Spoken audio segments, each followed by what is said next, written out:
Hello everyone, my name is गुरु टेहंगुरी और आप सभी का स्वागत है हमारे YouTube channel the twin Bose में। आज फाइनली हम पढ़ेंगे ज्योग्राफी का chapter number 1 class 12 human geography nature and scope. पूरा एनसीईआरटी का एक्सप्लेनेशन हम देखने वाले हैं और बहुत ही मज़ा आने वाला है। सीधा इसको चालू करते हैं। सबसे पहले थोड़ा सा इंट्रोडक्शन देखेंगे, फिर बाकी पूरा मेन जितना भी चैप्टर उसको डिटेल वे में हम देखेंगे। तो सबसे पहले अगर हम बात करते हैं क्लास 11 की, तो क्लास 11 के चैप्टर नंबर 1 में आपने ज्योग्राफी एज अ डिसिप्लिन ज़रूर देखा होगा। अब वो आपको याद है कि नहीं वो तो मुझे नहीं पता, लेकिन आप कमेंट में ये भी बताइएगा। तो अगर आपने वो पढ़ा है तो चैप्टर आपको बहुत इजी लगने वाला है, और अगर नहीं पढ़ा है तो कोई बात नहीं, मैं इस चैप्टर को इजी बनाने का पूरा ट्राई करूंगा। तो अगर उस चैप्टर की हम बात करते हैं यार हमारी क्लास 11 के, तो उसमें पूरा हमने देखा था भाई ज्योग्राफी का इंट्रोडक्शन हमने देखा था, ज्योग्राफी का नेचर हमने देखा था, कैसे क्या ज्योग्राफी भाई होता है।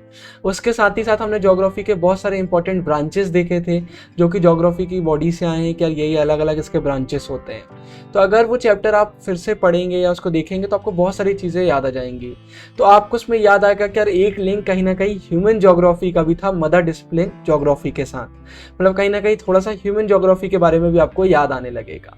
बाकी पूरा वही हम देखते हैं। तो सबसे पहले यार अगर ज्योग्राफी की हम बात करते हैं तो एक ऐसी फील्ड है जो कि इंटीग्रेटिव है, मतलब इसमें कंबाइन करके एज अ होल इसको बनाया गया। बहुत सारे अलग अलग एलिमेंट हमको इसमें देखने को मिलते हैं। साथ ही साथ एम्पिरिकल है, मतलब कुल मिला के जितने भी हमारे पास के एक्सपेरिमेंट एक्सपीरियंस हुए हैं उसके बेस पर इसको बनाया गया है, और पूरी प्रैक्टिकली है। तो ये ज्योग्राफी का आता है। उसके साथ ही साथ यार ये चीज़ों की वजह से ना ज्योग्राफी अब एक बड़े रूप में सामने आ गया है, कोई छोटा सा एरिया नहीं है। मतलब हम बोल सकते हैं हमारे स्पेस एंड टाइम में कोई भी अगर इवेंट होता है तो उसको हम ज्योग्राफी के वे में भी पढ़ सकते हैं। इतना बड़ा ही आज की डेट में एक पूरा फील्ड हो चुका है। इसके बाद अगर हम देखते हैं भाई अर्थ सरफेस का, अगर आप देखें तो आपको एनसीईआरटी क्वेश्चन पूछता है कि how do you see the earth surface. क्या आपको ये रियलाइज होता है कि अर्थ जो हमारा है वो दो मेजर कंपोनेंट से बना हुआ है। सबसे पहला आता है नेचर, मतलब हमारा फिजिकल एनवायरनमेंट, और दूसरा हमारा आता है लाइफ फॉर्म्स जिसमें हम ह्यूमन बींग्स भी इंक्लूडेड हैं। तो ये आपसे बोल रहा है भाई एक लिस्ट बनाइएगा कि फिजिकल और ह्यूमन कंपोनेंट्स कौन से आपके सराउंडिंग में है, आप कमेंट में ज़रूर बताइएगा। तो यहाँ पर बोला गया कि भाई अगर हम बात करते हैं फिजिकल ज्योग्राफी की तो ये फिजिकल एनवायरनमेंट को पढ़ता है, और अगर हम ह्यूमन ज्योग्राफी की बात करते हैं तो ये पढ़ता है जो फिजिकल हमारी ज्योग्राफी है उसका ह्यूमन वर्ल्ड के साथ क्या रिलेशनशिप है। फिर इसे स्पेशियल डिस्ट्रीब्यूशन देखता है ये ह्यूमन फिनोमिना की, भाई ह्यूमन कैसे डिस्ट्रीब्यूटेड है, क्या क्या क्वालिटीज़ अलग अलग जगह देखने को मिलती हैं, पूरा ये उस पर रिसर्च करता है। फिर ये कैसे चीज़ें आगे बढ़ी, क्या इवॉल्व हुई, सोशल इकोनॉमिक डिफरेंसेस क्या हैं, ये सब पूरे वर्ल्ड का ये देखता है। मतलब यही मेन ज्योग्राफी का रोल होता है। एक ये लिंक देखता है भाई कि क्या है फिजिकल ज्योग्राफी और ह्यूमन ज्योग्राफी का रिलेशन, और बाकी ह्यूमन ज्योग्राफी कैसे क्या इवॉल्व कर रहा है, अलग अलग जगह पर कैसा क्या हमको देखने को मिलता है। तो ये बेसिक हमारा होता है ज्योग्राफी का। फिर इसके बाद यार एक और चीज़ हमारे सामने आती है, और इससे आप पहले से अवेयर होंगे भाई, अगर हम ज्योग्राफी को एज अ डिसिप्लिन बात करते हैं तो ये मेनली क्या करता है, अर्थ को हमारे ह्यूमन बींग्स का होम समझ के इसकी हम पूरी पढ़ाई करते हैं। हम पूरे एलिमेंट्स की स्टडी करते हैं जिनने भाई हमें जीवित रखा है, हमें लाइफ दी है, हमको हमें आगे ग्रोथ करने में हेल्प करी है। ऐसी पूरी चीज़ों की हम पढ़ाई करते हैं। मतलब मेनली किस में इंपॉर्टेंस देता है, नेचर और ह्यूमन बींग्स की स्टडी को ये फोकस करता है ज्योग्राफी। लेकिन इसके बाद एक और चीज़ आप रियलाइज करेंगे कि इसको बहुत डुअलिज्म के लिए बोला जाता है। डुअलिज्म मतलब क्या होता है कि भाई इसके दो हमें चेहरे देखने को मिल जाते हैं, दो एस्पेक्ट हमें इसके देखने को मिल जाते हैं। तो बहुत सारी डिबेट्स हमें ज्योग्राफी को लेकर एज अ डिसिप्लिन देखने को मिल जाती है। कुछ लोगों का कहना भाई ज्योग्राफी एज अ डिसिप्लिन क्या नोमोथेटिक होना चाहिए, मतलब लॉ मेकिंग या थ्योराइजिंग होना चाहिए, या आइडियोग्राफिक मतलब डिस्क्रिप्टिव होना चाहिए। अब इसको मैं आपको अच्छे से समझा देता हूँ, समझा दूँ इसके लिए एक चीज़ बताता हूँ, या कि अगर एनसीईआरटी में किसी चीज़ को डिटेल वे में नहीं समझाया गया तो बोर्ड में कभी उससे क्वेश्चन नहीं आएंगे। जैसे इस चैप्टर में नोमोथेटिक और आइडियोग्राफिक को इन्हें नहीं समझाया, सिर्फ छोटा छोटा सा दे दिया है, तो बोर्ड में कभी आपको 5 मार्क्स में क्वेश्चन ये नहीं आ जाएगा, तो याद रखिए। लेकिन अगर हम चैप्टर को पढ़ते हैं यार तो इनको अच्छे से समझना बहुत जरूरी, नहीं तो चैप्टर में मजा ही नहीं आएगा। तो अगर हम नोमोथेटिक की बात करते हैं तो इसका सिंपल मीनिंग होता है किसी चीज को एक बोल दो आपकी मैक्रो लेवल पर पढ़ना और उसी के बेसिस पर माइक्रो लेवल पर अजम्पशन बना लेना, कंक्लूजन निकाल लेना। मतलब जैसे अगर मैं आपको एक एग्जांपल देता हूं, अगर हम ह्यूमन बींग के बारे में पढ़ाई कर रहे हैं तो हमने क्या किया, ह्यूमंस को एज अ होल कि पूरे ह्यूमंस के बारे में हमने पढ़ाई कर ली। हमने उनके रीजन को नहीं देखा, अलग अलग कैरेक्टरिस्टिक को नहीं देखा, उनके यूनिकनेस को हमने नहीं देखा, और उसी के बेसिस पर सबके लिए कंक्लूजन निकाल दिए। मतलब मैं लॉज बना दिए, जनरलाइज कर देना हर चीज को कि भाई ऐसी जनरल हमने ये कंक्लूजन निकालनी है, इसको हम बोलते हैं नोमोथेटिक। लेकिन अगर हम बात करते हैं आइडियोग्राफिक, तो ये डिस्क्रिप्टिव होता है, ये डिटेल में जाता है। मतलब ऐसा नहीं कि हमने ह्यूमन बीइंग की पढ़ाई कर ली, हम क्या करेंगे भाई, अलग अलग रीजन के अलग अलग ह्यूमन की पढ़ाई करेंगे, जिससे हमें एक पूरे डिटेल वे में समझ में आए कि छोटे छोटे ब्रांचेस में भी कैसी चीजें चलती हैं। तो ये माइक्रो लेवल पर स्टडी किया जाता है। तो ये सिंपल अंतर होता है। ज्योग्राफी का कोई भी एग्जाम्पल डाल सकते हैं। तो नोमोथेटिक मतलब हम मैक्रो लेवल पर करके एक जनरलाइज फॉर्म में चीजें कर देते हैं, ऑब्जेक्टिव टाइप का ही होता है। और अगर हम आइडियोग्राफिक की बात करते हैं तो भाई सब्जेक्टिव होता है, इसको हम माइक्रो लेवल पर करते हैं। तो ये हमें देखने को मिलता है। उसके बाद भाई एक और क्वेश्चन आता है, क्या ज्योग्राफी को ऑर्गेनाइज करना चाहिए और कौन सी अप्रोच यूज करना चाहिए। अब ये अप्रोच का मीनिंग क्या होता है। जब आप कॉलेज में आएंगे तो आप पढ़ेंगे भाई, किसी भी चीज़ को पढ़ने के लिए बहुत सारी अप्रोच होती हैं, अलग अलग तरीके होते हैं। तो यहाँ पर दो अप्रोच हमारे सामने आती है, रीजनल और सिस्टमेटिक। ये बहुत नोमोथेटिक और आइडियोग्राफिक से सिमिलर है। रीजनल जैसे नाम से पता चल रहा है, इसमें रीजन की बात करी गई, मतलब अगर हम कोई चीज़ की पढ़ाई करें तो रीजन वाइज करें हम, कि पर्टिकुलर रीजन में कैसा चलता है, क्या चलता है, ऐसे करें। और सिस्टमेटिक मतलब होता है एज अ होल हम पढ़ाई कर लें और उसी के बेसिस पर कंक्लूजन निकाल लें। तो ये अंतर हमें देखने को मिलता है। तो डिबेट चलती है कि भाई कैसे पढ़ना चाहिए। साथ ही साथ इसमें आता है भाई ज्योग्राफिकल जो फिनोमिना है उसको कैसे इंटरप्रिटेट करना चाहिए, मतलब हमें क्या थ्योरेटिकली करना चाहिए या हिस्टोरिक इंस्टीट्यूशनल अप्रोच अपनाना चाहिए। थ्योरेटिकली मतलब भाई जो पहले के एक्सपीरियंसेस पर हमने थ्योरीज बना ली है, उसी के बेसिस में आगे हमें पढ़ाई करते जाना चाहिए, या हिस्टोरिकल इंस्टीट्यूशनल करना चाहिए। हिस्टोरिक इंस्टीट्यूशनल मतलब भाई हिस्ट्री में जो जो चीज़ें हुई हैं पास्ट में, टाइम के साथ जैसे जैसे चीज़ें चेंज हुई हैं, उन सबको नज़रों में रखते हुए हमें पढ़ाई करना चाहिए। ये बेसिक एक अंतर आता है। मतलब पास्ट की थ्योरी से हम पढ़ाई करें या पास्ट से प्रेजेंट में जो जो चेंजेस हुए हैं उसके बेसिस पर हम पढ़ाई करें। तो कुछ यहाँ पर डिबेट्स हमें देखने को मिल जाती हैं। लेकिन इन सब डिबेट के बाद भी यार एक चीज़ जो अप्रिशिएट करने वाली आती है वो ये है कि अगर हम डायकोटोमी की बात करते हैं, मतलब हम कॉन्ट्रास्ट की बात करते हैं फिजिकल और ह्यूमन ज्योग्राफी की, कि भाई दोनों में जो कॉन्ट्रास्ट है ये वैलिड नहीं है। मतलब कोई वैलिड हमें एकदम से कॉन्ट्रास्ट देखने को नहीं मिल जाता। इसका सिंपल रीजन है भाई, आप नेचर और ह्यूमन को अलग नहीं कर सकते। ये इनसेपरेबल एलिमेंट्स, इनको अगर आपको साथ में ही पढ़ना पड़ेगा, आपको होलिस्टिकली पढ़ाई करनी पड़ेगी, इनको एज अ होल समझकर पढ़ाई करना पड़ेगी। तो ये एक इंटरेस्टिंग चीज़ आती है। साथ ही साथ एक और बहुत ही इंटरेस्टिंग चीज़ आती है, वो होता है हमारा मेटाफर्स का यूज़ करना। चाहे ह्यूमन फिनोमिना हो चाहे फिजिकल हो, आपको यहाँ पर बहुत सारी ह्यूमन एनाटॉमी के वो देखने को मिल जाते हैं, मेटाफर्स हमें देखने को मिलते हैं। तो अगर हम बात करते हैं एग्जाम्पल की, तो आपने सुना होगा face of the earth, eye of the storm, mouth of the river, snout मतलब nose of the glacier, neck of the isthmus, isthmus मतलब एक नैरो लैंड जो बड़े बड़े लैंड मासेस को कनेक्ट कर रहा है, प्रोफाइल ऑफ द सॉइल। फिर सिमिलरली हमको विलेजेस टाउन्स में भी देखने को मिल जाता है, इनको ऑर्गेनिज्म जैसे डिस्क्राइब किया गया है। जर्मन जियोग्राफर्स बोलते हैं, डिस्क्राइब करते हैं स्टेट कंट्री को एज अ लिविंग ऑर्गेनिज्म, तो हमें देखने को मेटाफर के यूज मिलते हैं। फिर नेटवर्क ऑफ रोड हो गया, रेलवेज हो गया, वाटरवेज हो गया, इन्हें ऑफन डिस्क्राइब कर दिया जाता है आर्टरीज ऑफ सर्कुलेशन से, तो ये हमें देखने को मिलता है। तो यहाँ पर एनसीईआरटी का क्वेश्चन है, मेरा भी आपसे कि आप अपने सराउंडिंग से बताइए आपको कहाँ पर ऐसी चीजें देखने को मिलती है, कमेंट सेक्शन में जरूर बताइएगा। इसके बाद भाई अब कुछ ह्यूमन ज्योग्राफी की डेफिनेशन भी हम देख लेते हैं। टोटल 3 हमारे सामने आती हैं। पहली रेडजिल की आती है भाई, human geography is the synthetic study of relationship between human societies and earth surface. यहाँ पर सिंथेसिस की मेन फोकस करके बात करी गई है। यहाँ पर बोला गया कि भाई एक लिंक बिठाने का ट्राई किया गया है ह्यूमन सोसाइटीज और अर्थ सरफेस के बीच में। फिर भाई एलन सैम्पल की डेफिनेशन आती है, human geography is the study of the changing relationship between the unresting man and the unstable earth. यहाँ पर डायनामिज्म की बात करी गई। भाई डायनामिज्म मतलब क्या बोल सकते हैं, आप बोल सकते हैं एक एनर्जी, स्पिरिट बोल सकते हैं ना, एक एनर्जी की यहाँ पर पूरी बात करी गई है।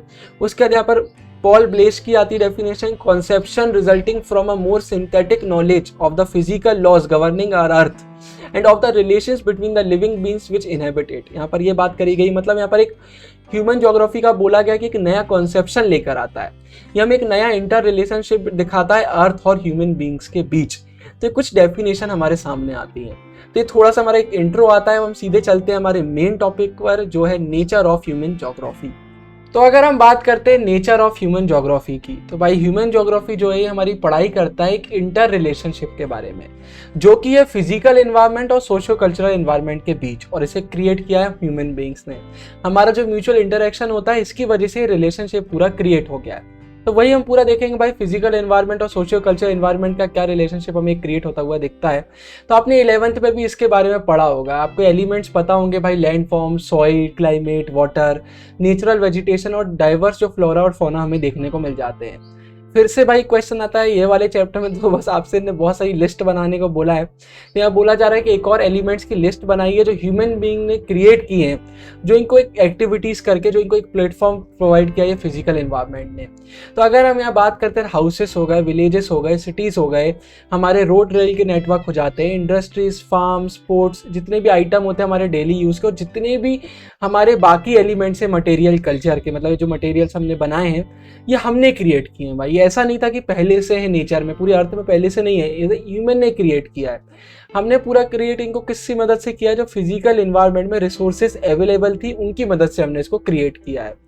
तो भाई अगर हम बात करते हैं फिजिकल इन्वायरमेंट की, तो इसको ह्यूमन ने बहुत ग्रेटली एक मॉडिफाई किया है, इसको हमने अपनी तरीके से पूरा मॉडिफाई किया है। लेकिन इस मॉडिफिकेशन के चक्कर में हमारी ह्यूमन लाइफ पर भी इसका इम्पैक्ट, ह्यूमन लाइफ पर इम्पैक्ट हमें देखने को मिल जाता है। मतलब कोई भी चीज़ एक तरफ नहीं होती, मतलब ऐसा नहीं है कि ह्यूमन ने मॉडिफाई किया फिजिकल इन्वायरमेंट को तो ह्यूमन को कुछ नहीं होगा, इसका एक इम्पैक्ट हमें भी देखने को मिलता है, वो हम पूरा देखेंगे। तो अब इस चैप्टर के सबसे इंपॉर्टेंट चीज़ है, सबसे important, naturalisation of humans and humanisation of nature. इसको बिल्कुल अच्छे से हमें पढ़ना है, मतलब बोर्ड में ये क्वेश्चन तो आ ही जाता है। दोनों देख लेते हैं। सबसे पहले देखेंगे नेचुरलाइजेशन ऑफ ह्यूमंस क्या होता है और ह्यूमनाइजेशन ऑफ नेचर क्या होता है। नाम से बहुत कुछ समझ में वैसे आ रहा है। तो भाई अगर हम ह्यूमन बींग्स की बात करते हैं तो ह्यूमन बींग्स हैं वो फिजिकल एनवायरनमेंट से इंटरेक्ट करते हैं, और वो इंटरेक्शन किसकी मदद से होता है, टेक्नोलॉजी की मदद से। 1 मार्क में क्वेश्चन आता है कि भाई ह्यूमन बींग का जो इंटरेक्शन है फिजिकल एनवायरनमेंट का वो टेक्नोलॉजी की वजह से होता है। तो ये इंपॉर्टेंट नहीं है यार कि ह्यूमन बींग्स क्या प्रोड्यूस करते हैं, क्या क्रिएट करते हैं। इससे ज़्यादा सबसे ज़्यादा इंपॉर्टेंट चीज़ ये है कि भाई ह्यूमन बींग्स जो भी चीज़ प्रोड्यूस या क्रिएट करते हैं वो कौन से टूल्स और टेक्निक्स की मदद से करते हैं। ये एक इंपॉर्टेंट क्वेश्चन आता है। टेक्नोलॉजी इंडिकेट करती है यार कि हमारा कल्चरल डेवलपमेंट है जो सोसाइटी का वो किस लेवल पर है, ये हमें टेक्नोलॉजी से पता चलता है। तो हमारे जो ह्यूमन बींग्स हैं हमने अपनी टेक्नोलॉजी को डेवलप किया है, और डेवलप करने के बाद जो हमें नेचुरल लॉज होते हैं उन्हें समझने में मदद मिली। अभी नेचुरल लॉज क्या होते हैं इसके एग्जाम्पल देखिए। जैसे हमें नेचर का फ्रिक्शन और हीट वाला कॉन्सेप्ट क्लियर हुआ, हमने फायर की डिस्कवरी कर ली। मतलब कहीं ना कहीं हमारी जैसे टेक्नोलॉजी डेवलपमेंट आएगा, जैसे जैसे हम नेचर को अच्छे से समझेंगे, हम अपने लॉस को समझेंगे, चीज़ें आसान हो जाएंगी। फिर जैसे हमें डीएनए और जेनेटिक्स के सीक्रेट पता चले तो हमने बहुत सारी डिसीजेस को कॉन्कर कर लिया। उसके बाद एरोडायनामिक्स के जब हमको लॉज मालूम चले तो भाई हमने फास्टर प्लेन्स डेवलप किए। तो ऐसी चीज़ें हमें देखने को मिल जाती हैं, एक बहुत इंपॉर्टेंट चीज़ आती है। उसके बाद भाई हमें ये भी देखना ज़रूरी है कि जो नेचर का नॉलेज है ये बहुत इंपॉर्टेंट होता है हमारी टेक्नोलॉजी को डेवलप करने के लिए। जैसे जैसे हमें चीज़ें मालूम चलेंगी नेचर के बारे में, वैसे वैसे हम अपनी टेक्नोलॉजी डेवलप करते जाते हैं। और टेक्नोलॉजी की मदद से क्या होता है, पहले ह्यूमन बींग्स को एक नेचर पाबंदी लगाया हुआ था कि आप ये नहीं कर सकते, वो नहीं कर सकते, क्योंकि हम नेचर को समझ नहीं पाए थे उस समय। लेकिन जैसे जैसे टेक्नोलॉजी बढ़ती है हमें नेचर को हम थोड़ा सा एक पाबंदी हटती जाती है और अच्छे से हम यूज़ कर पाते हैं, तो ये हमें देखने को मिल जाता है। लेकिन ये सब तो हो गई भाई टेक्नोलॉजी की बात। अगर हम बात करते हैं अर्ली स्टेजेस की, जब नेचुरल इन्वायरमेंट से ह्यूमन का नया नया इंटरेक्शन हुआ था, जब हम नए नए चीज़ों से इंटरेक्ट कर रहे थे, तो उस समय हम नेचर से ना बहुत ज़्यादा इन्फ्लुएंस होते थे। मतलब ह्यूमन बींग्स एकदम नेचर से जाने क्या आंखें घूम जाती थी नेचर को हमें देखकर। तो उस समय नेचर की आप बोल सकते हैं डिक्टेटरशिप चलती थी। मतलब उस समय जो नेचर का हो रहा है भाई वही माना जाता था। तो उस समय टेक्नोलॉजी नहीं थी, यही एक सिंपल रीज़न था भाई, हमारी टेक्नोलॉजी बहुत लो लेवल की थी। उस समय ह्यूमन डेवलपमेंट, हम एकदम प्रिमिटिव सोसाइटी थे, हमारा धीरे धीरे डेवलपमेंट उस समय हो रहा था। तो ये जो हमारा प्रिमिटिव ह्यूमन सोसाइटी का जो इंटरेक्शन हुआ नेचर के साथ, इसको बोला जाता है इन्वायरमेंटल डिटर्मिनिज्म। इसको याद रखिएगा, जब हमारी प्रिमिटिव ह्यूमन सोसाइटी का इंटरेक्शन हुआ हमारे जितने भी नेचर के साथ है, इसको हम बोलते हैं इन्वायरमेंटल डिटर्मिनिज्म। इस समय नेचर का दबदबा चलता था, तो हमें देखने को मिलता है इस समय टेक्नोलॉजी नहीं थी। तो इस समय हम बोल सकते हैं ह्यूमंस नेचुरलाइज्ड हो गए थे, नेचुरलाइजेशन ऑफ ह्यूमन, क्योंकि हम नेचर की सुनते थे और नेचर से डरते थे और नेचर को ही वर्शिप करते थे। इसके बाद हमारे सामने एक बॉक्स आता है द नेचुरलाइजेशन ऑफ ह्यूमंस करके। इसको शॉर्ट में आपको समझा देता हूँ, आपको सब क्लियर हो जाएगा। वीडियो पॉज करके एक बार बस इसकी रीडिंग कर लीजिएगा, उसके आपको कुछ भी से समझने की जरूरत ही नहीं, सिंपल वर्ड्स में दिया हुआ है। यहाँ पर दिया हुआ भाई बेंदा एक जन है जो कि अबुझमाद एरिया सेंट्रल इंडिया में रहते हैं, बिल्कुल वाइल्ड्स में रहते हैं। उनका एग्जाम्पल दिया हुआ है कि एक ऐसे एरिया में रहते हैं जहाँ बर्ड्स भी नहीं, स्ट्रे डॉग, कोई लोग भी देखने को नहीं मिलते हैं। इनके विलेज में टोटल 3 हट यहाँ पर बताए गए हैं। फिर बताया गया कि फॉरेस्ट में जाते हैं, फॉरेस्ट में ज़्यादा इनका मेनली काम अगर बात करते हैं, इनकी जो ये पूरा सोसाइटी, इनका जो एरिया है, मतलब इनके जो लोग हैं, इन लोग प्रिमिटिव एग्रीकल्चर करते हैं। यहाँ पर इन लोगों का मेन है शिफ्टिंग कल्टीवेशन करना, मतलब वो लैंड को जला दिया जाता है, जो ऐश रहती है फर्टिलाइजेशन का काम करते हैं। इसका आपने पढ़ा होगा, ऐसे ही पूरा काम करते हैं। तो यहाँ पर बताया जाएगा जो बेंदा है ये महुए के ट्री को ब्लूम होते हुए देख के बहुत खुश होते हैं, फिर धन्यवाद बोलते हैं कि मुझे इतने अच्छे यूनिवर्स का एक पार्ट होने का मौका मिला। फिर इनको तरह तरह के पेड़ पौधे देखते हैं, उनको देख के खुश होते हैं। फिर ये जंगल में जाते हैं, जंगल में इनको कुछ सामान कलेक्ट करना है, कुछ चीज़ें जो इन लोगों को यूज़फुल रहती हैं वो ये कलेक्ट कर रहे हैं। फिर इनका एक फेयर होने वाला है, उसके सामान को कलेक्ट कर रहे हैं। उतने में इनको स्ट्रीम मिल जाती है तो वहाँ पानी पीने के लिए झुकते हैं। तो जो फॉरेस्ट के स्पिरिट हैं उनको धन्यवाद बोलते हैं, उनको बोलते हैं और उनसे रिक्वेस्ट करते हैं कि मुझे अलाउ करिए आप ये अपनी प्यास बुझाने के लिए, उनका ये धन्यवाद करते हैं। तो ऐसा पूरा यहाँ हमें देखने को मिलता है, मतलब यहाँ कुल मिलाकर हमें देखने को मिलता है कि पानी पीने के लिए भी ये अपनी एक स्पिरिट को धन्यवाद बोल रहा है कि आपने मुझे अनुमति दी ये करने के लिए, इसके लिए बहुत धन्यवाद। और आज की सोसाइटी में हम पानी पर ऐसे पत्थर फेंकते रहते हैं, तो ये हमें देखने को मिलता है। फिर ये आगे जाते हैं, इन लोग लीव्स रूट चबा रहे होते हैं जो इनको अच्छी जूसी टाइप की दिखती है, सामान कलेक्ट कर रहे होते हैं। फिर ये हर जगह धन्यवाद बोलते हैं। फिर ये बोलते हैं कि यार मेरे बड़े बुजुर्ग ने मुझे सिखाया है कि कहाँ पर क्या सामान मिलेगा, अगर मैंने उनकी बात अच्छे से सुन ली होती तो मुझे पूरी चीज़ें भी मिल गई होती। फिर ये बार बार बोलते हैं कि जो भी स्पिरिट है प्लीज़ हमारी मदद कीजिए, जो सामान हम ढूंढने आए। मतलब पूरा हमें नेचर का दबदबा यहाँ पर देखने को मिलता है। फिर एकदम से यहाँ पर आउटसाइडर्स आ जाते हैं, तो इन लोग डर जाते हैं और इन लोग भाग जाते हैं बीच फॉरेस्ट में, और फॉरेस्ट में ये गायब हो जाते हैं। तो ऐसी एक स्टोरी आती है। तो बेसिकली अगर हम इस बॉक्स की बात करते हैं तो इसमें हमें ये समझ में आता है कि अगर पुरानी प्रिमिटिव सोसाइटी की बात करते हैं तो कैसे नेचर का दबदबा हमें देखने को मिलता है, और इसी को हम बोलते हैं नेचुरलाइजेशन ऑफ ह्यूमन। तो ये हमें पूरा देखने को मिलता है। तो जो प्रिमिटिव हमारी सोसाइटी थी वो नेचर के साथ बिल्कुल कंप्लीट हार्मनी में रहती थी, नेचर को एक पावरफुल फोर्स समझती थी, उसकी वर्शिप करती थी और उससे डरती भी थी। तो ये पूरा हमको देखने को मिलता है। तो ऐसे समय भाई जब फिजिकल एनवायरनमेंट की इतनी बड़ी वैल्यू होती है तो एक मदर नेचर का टर्म सामने आ जाता है। वो एज अ मदर ट्रीट करते थे नेचर को, भाई नेचर ही से उनकी पूरी जिंदगी चल रही थी। तो ये पूरा हमको देखने को मिलता है नेचुरलाइजेशन ऑफ ह्यूमंस का। बॉक्स को मैं आपको चाहे ज्योग्राफी हो चाहे सोशियोलॉजी हो एकदम शॉर्ट में समझा देता हूँ, बस आप उसको एक बार रीड कर लिया करो। क्या होगा अगर बॉक्स को मैं लाइन लाइन एक्सप्लेन करने बैठ गया तो वीडियो फ्री में लंबी खींचेगी। और मैं बॉक्स पहले एक बार खुद पढ़ लेता हूँ कि बॉक्स में कुछ डिफिकल्ट तो नहीं दिया होता। अगर डिफिकल्ट होता तो आपको पूरा समझा देता हूँ, इजी होता हूँ तो शॉर्ट में समझा देता हूँ और आपसे बोल देता हूँ एक बार आप पढ़ लेना। तो अगर आप चाहते हैं फ्यूचर में पूरा बॉक्स समझाऊँ तो भी आप बता देना, वैसे मुझे नहीं लगता ज़रूरत है, वीडियो फ्री की 10-10 मिनट और लंबी हो जाएगी। इसके बाद देखते हैं फिर क्या हुआ। जैसे टाइम आगे बढ़ता गया तो जो हम लोग थे ना, अब हमें इन्वायरमेंट समझ में आने लगा, हम नेचर की फोर्सेस को समझने लगे, हमें ये चीज़ें बिल्कुल क्लियर हो रही थी। हमारा सोशल कल्चरल डेवलपमेंट हमें देखने को मिल रहा था और टेक्नोलॉजी समय के साथ बढ़ती जा रही थी। तो अब ये लाइन रखिएगा कि हम स्टेट ऑफ नेसेसिटी से स्टेट ऑफ फ्रीडम की तरफ बढ़ गए। भाई अब हमें एक फ्रीडम मिल रही थी, अब हम पॉसिबिलिटीज क्रिएट करने लगे थे। इन्वायरमेंट से हमें बहुत सारी पॉसिबिलिटीज दिख रही थी, अपॉर्चुनिटी दिख रही थी, उनका हम यूज कर रहे थे और डेवलप हो रहे थे हम। तो ये हमें पूरा देखने को मिलता है। तो कल्चरल लैंडस्केप हमने बहुत सारे बनाए। आपको ह्यूमन एक्टिविटीज के इम्प्रिंट्स तो आज की डेट में हर जगह देखने को मिल जाते हैं।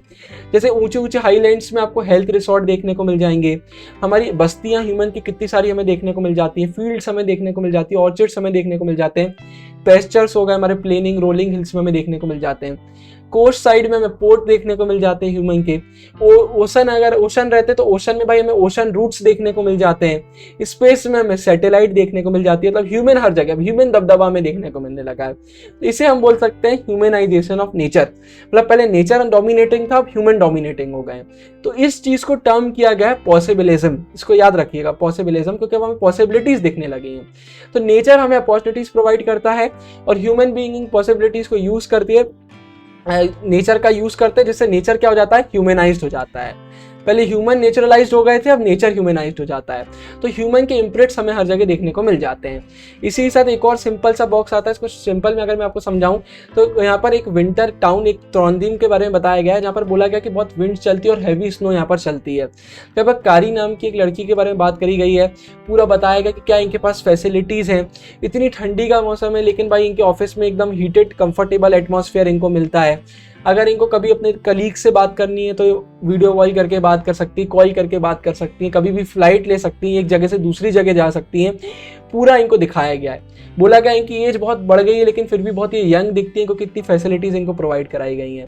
तो सब पूरा हमें इसमें देखने को मिल जाता है कि भाई जब टेक्नोलॉजी बढ़ती है तो कैसे अब हमें नेचर से डरने की जरूरत नहीं। पहले क्या होता था कि एकदम तूफान आ रहा है, बिजली कड़क रही, तो लोग डरने लगते थे, वर्शिप करने लगते थे कि नेचर हमसे गुस्सा हो गया है। और आज बाहर एकदम विंड चल रही है, हम दरवाज़ा बंद कर लेते हैं, ठंडी ज़्यादा हो गई, हीटर ऑन कर लेते हैं।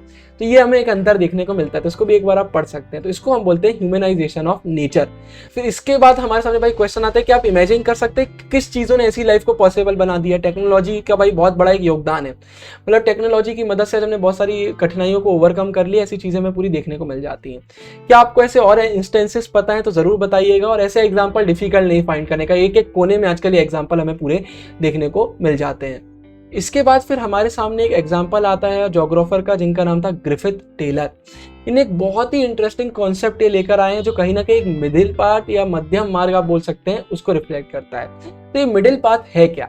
तो बेसिकली यार हमने अभी दो आइडियाज के बारे में पढ़ा था, एक हमने इन्वायरमेंटल डिटर्मिनिज्म के बारे में पढ़ा और एक हमने पॉसिबिलिज्म के बारे में पता। तो ये इसके बीच का एक मिडिल पाथ लेकर आए हैं जिसको इन्हें टर्म किया है नियो डिटर्मिनिज्म या फिर स्टॉप एंड गो डिटर्मिनिज्म। तो इसमें इनका क्या कहना है वो हम पूरा देख लेते हैं। भाई आजकल आपने इसमें बोला होगा कि सिटी का एग्जांपल दिया है, लेकिन आप सब जानते होंगे ट्रैफिक लाइट, आप सबको पता होगा कि भाई ट्रैफिक लाइट क्या होता है, हमारी रेड येलो ग्रीन आप सबने देखा होगा रोड पर। तो जैसा रेड लाइट जो है वो क्या इंडिकेट करती है, स्टॉप।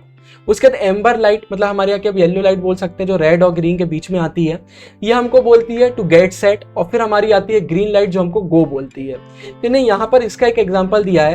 तो इनका कहना है कि भाई ना ही हमें एब्सोल्यूट नेसेसिटी में रहना चाहिए, मतलब ना ही हमें एनवायरमेंटल डिटर्मिनिज्म में रहना चाहिए, और ना ही हमें एब्सोल्यूट फ्रीडम मतलब पॉसिबिलिज्म में रहना चाहिए। हमने अभी पढ़ा था कि ह्यूमन बीइंग्स एब्सोल्यूट नेसेसिटी से एब्सोल्यूट फ्रीडम में आ चुके हैं।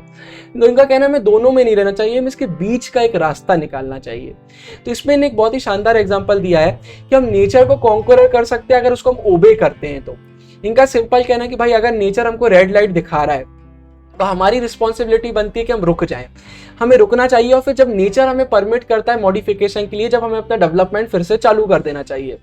मतलब इनका कहना है कि हम पॉसिबिलिटीज क्रिएट कर सकते हैं एक लिमिट में, और जब हम एक लिमिट में पॉसिबिलिटी क्रिएट करेंगे कभी भी हम एनवायरमेंट को डैमेज नहीं करेंगे। क्योंकि इनका कहना है कि there is no free run without accident. ऐसा कोई फ्री रन नहीं है जहाँ पर आपको एक्सीडेंट ना मिले। इनका कहना है ये फ्री रन डेवलप्ड इकोनॉमीज पहले ही कर चुकी हैं, बिल्कुल अंधाधुंध डेवलपमेंट के चक्कर में नेचर का ध्यान नहीं रखा, जिसके चक्कर में बहुत सारी चीजें हमें पहले से देखने को मिल चुकी है, जैसे green house effect, ozone layer depletion, global warming, receding glacier, degrading land से कुछ एग्जाम्पल आते हैं, सब हमें देखने को मिल चुका है। ग्लोबल वार्मिंग का तो आप ओजोन लेयर डिप्लीशन का हम कितना पढ़ चुके हैं। तो इनका कहना है सब चीज गलत है। तो इन्हें के कॉन्सेप्ट दिया है जिसमें मेरे अगर हम न्यू डिटर्मिनिज्म की बात करते हैं तो एक बैलेंस बनाने का ट्राई करता है। तो इनका कहना है ना ही हमें ईदर वाली स्टेट में रहना है, मतलब ना ही कि ये ले लो या ये चूज कर लो, हमें दोनों के बीच का रास्ता निकालना है, और ना ही हमें डायकोटमी के बीच में रहना है, मतलब ना ही हमें कॉन्ट्रास्ट क्रिएट करना है। अपन ने इसके बारे में बात करी थी, कॉन्ट्रास्ट को बोलते हैं। तो इनका कहना आप ये पॉसिबिलिज्म हो गया और फिर ये एब्सोल्यूट नेसेसिटी हो गया, इन दोनों के बीच में आप वो मत करिए, एक कैसा भेदभाव मत करिए, इनको साथ में लेकर चलिए, एक मध्यम मार्ग बनाकर हमें चलना है। तो इसी के साथ यार हमारा फर्स्ट पार्ट खत्म होता है। इस चैप्टर का एक और पार्ट आएगा। अगर वीडियो अच्छी लगी तो वीडियो को लाइक कीजिएगा, चैनल को सब्सक्राइब कीजिएगा। कोई भी डाउट बचता है तो कमेंट में जरूर पूछेगा। बाकी मैं तो मिलता रहूंगा अनवेल वीडियोस में, तब तक के लिए साइनिंग ऑफ, गुरु टेंगुरिया, बाय बाय।